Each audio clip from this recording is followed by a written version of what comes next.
scrivimi attivo. Solo per questo resto vivo, farti vibrare, veder brillare i tuoi occhi sul tuo viso. Urlare al mondo sono vivo, questo è il mio motivo per cui scrivimi attivo. Solo per questo resto vivo, farti vibrare, veder brillare i tuoi occhi sul tuo viso.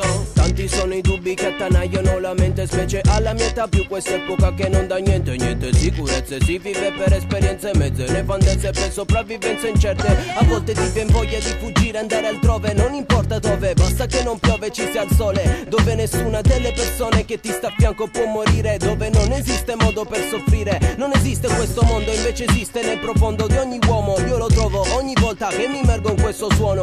Suono che esce dandomi emozioni, dandovi emozioni, vibrazioni che rimbalzano nella testa come passioni. Impazzisco per la musica, per me lei è l'unica, pudica, dolce oppure erotica. Scioglila nella vita, quando pensi che ormai sia finita. Lei ti aiuta, parla sempre, non puoi tenerla muta. Lei c'è sempre, non da buca, non ne ha motivo. Lei non ti mostra il dito, ti cura se sei ferito, anche se sei un suo nemico. Quando ne ho bisogno prendo carta, penna e scrivo, per questo che resto vivo. Dare al mondo sono vivo, questo è il mio motivo per cui scrivimi attivo. Solo per questo resto vivo, farti vibrare, veder brillare i tuoi occhi sul tuo viso. Urlare al mondo sono vivo, questo è il mio motivo per cui scrivimi attivo.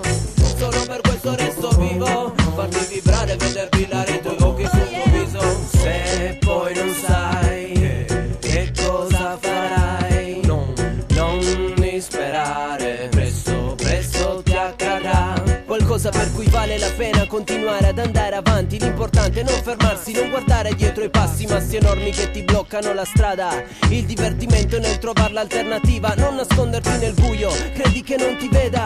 Esci dalla casa, fuori c'è il sole che aspetta, la luce accesa nella cameretta, ma è fuori che si vive intensamente, senza pensare alla gente e alle loro parole. In mente solo amore, in ciò che scorre nelle vene verso il cuore. Inaspettatamente in mezzo alla tristezza accade qualcosa che sconvolge l'esistenza, ci si rialza sempre dopo che si cade. Urlare al mondo sono vivo, questo è il mio motivo per cui scrivimi attivo. Solo per